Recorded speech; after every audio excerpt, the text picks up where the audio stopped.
Bismillahirrahmanirrahim. Assalamualaikum warahmatullahi taala wabarakatuh. Alhamdulillahirabbil alamin wa bihi nasta'in ala umurid dunya waddin. Wassalatu wassalamu ala asyrafil anbiya'i wal mursalin sayyidina Muhammad wa ala alihi wa ashabihi ajma'in. Rabbi shrah li sadri wa yassir li amri wahlul 'uqdatam min lisani yafqahu qawli. Alhamdulillah, bertemu lagi kita kembali dalam segmen Influencer at Japan wilayah Persekutuan Labuan. Dan pada hari ini saya akan membentangkan atau menceritakan sedikit tajuk tentang ru'yah hilal Syawal. Okey. Seperti mana yang kita ketahui, kita berada di penghujung akhir Ramadan sudah. Jadi semestinya kita di Malaysia ini kita akan menantikan satu bulan yang mulia, iaitu yang dinamakan sebagai bulan Syawal. Jadi apakah kriteria-kriteria yang menentukan bahawasanya bulan Syawal ini telah masuk?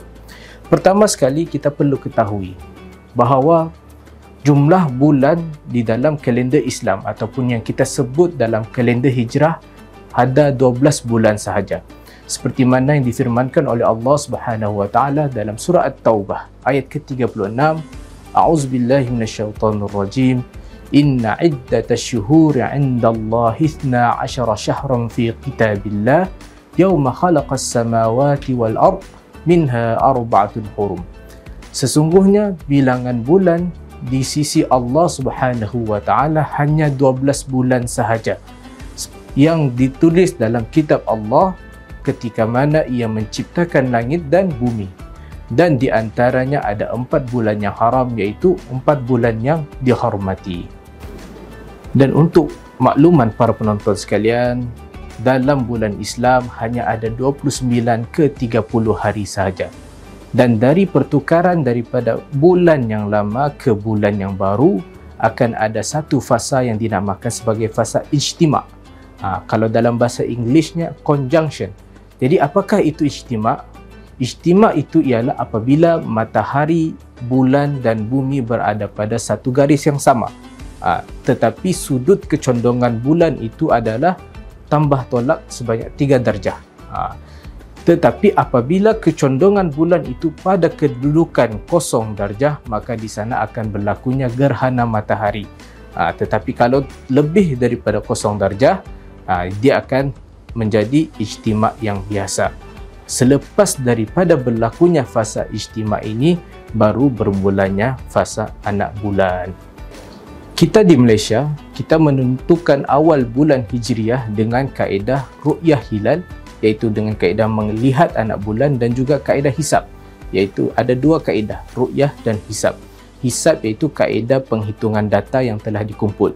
Jadi untuk kriteria imkanur ru'yah pula ada 2. Yang pertama adalah altitude, iaitu ketinggian anak bulan daripada ufuk, iaitu ufuk ni adalah horizon bumi, adalah tidak kurang daripada 3 darjah selepas terbenamnya matahari.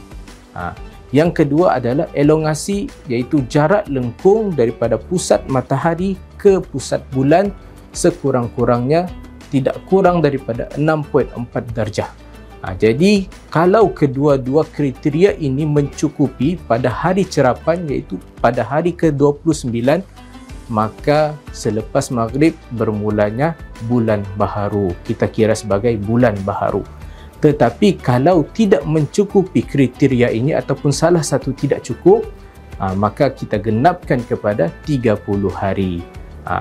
Seperti mana yang disebut dalam hadis Nabi sallallahu alaihi wasallam, innamasy syahru 29 fala tasumu hatta tarawhu wa la tuftiru hatta tarawhu fa in ghumma alaikum faqdiru lah. Sesungguhnya bulan Hijriah itu ada 29 hari ataupun 30 hari.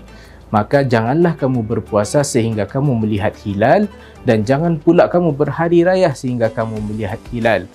Apabila hilal tidak kelihatan, lengkapkanlah kepada 30 hari.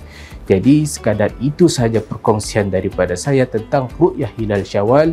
Aqulu qawli haza wa astaghfirullahal azim li wa lakum. Assalamualaikum warahmatullahi taala wabarakatuh.